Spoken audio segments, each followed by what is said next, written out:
నమస్తే. Srimad Bhagavad Gita 5 chapter number 5 5వ అధ్యాయం 16వ శ్లోకం నుంచి. జ్ఞానేన తు తదజ్ఞానం ఏషాం నాశితమాత్మనః తేషామాద్యవత్ జ్ఞానం ప్రకాశయతి తత్పరం.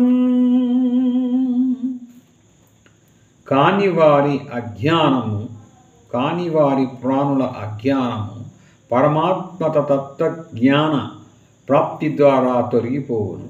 అప్పుడు ఆ జ్ఞానము వారికి సచ్చిదానంద ఘన పరమాత్మను సూర్యప్రభ వలె దర్శింపచేయును.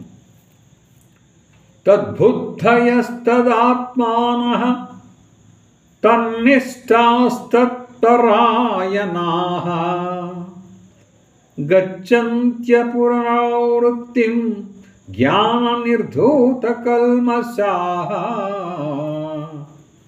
తద్రూపమును పొందిన మనోబుద్ధులు గలవారై సచ్చిదానంద ఘన పరమాత్మయందే నిరంతరము ఏకీభావములో స్థితులై తత్పరాయణులైన పురుషులు జ్ఞాన సాధనతో పాపరహితులై పునరావృత్తి రహితమైన పరమగతిని పొందుదురు.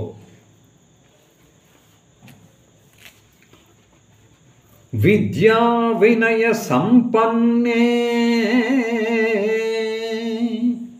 బ్రాహ్మణే గనిహస్తిని శుని చైవ స్వపాకే చ పండితా సమదర్శినః.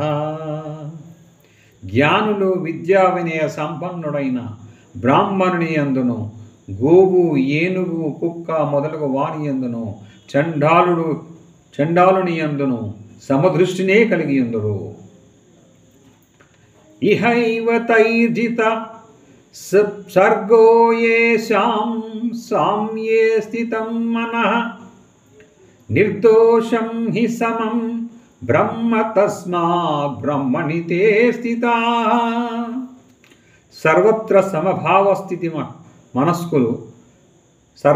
సమభావస్థిత మనస్కులు ఈ జన్మయందే సంపూర్ణ జగత్తును జయించిన వారగుదురు, అనగా ప్రాపంచిక విషయాస్తీత స్థితికి చేరుదురు.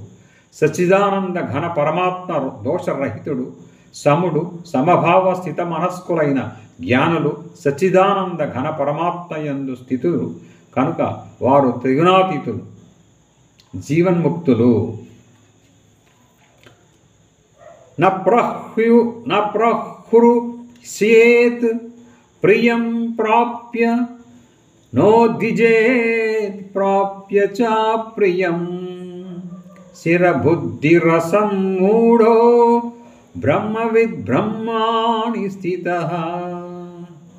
ప్రియలాభములకు పొంగిపోనివాడును, అప్రియములు ఎదురైనప్పుడు కృంగిపోనివాడును, స్థిరమైన బుద్ధి గలవాడును, మోహ వివశుడు కానివాడును అయిన బ్రహ్మవేత్త సచ్చిదానంద ఘన పరబ్రహ్మ పరమాత్మ యందు సదా ఏకీభావ స్థితి యందుండును.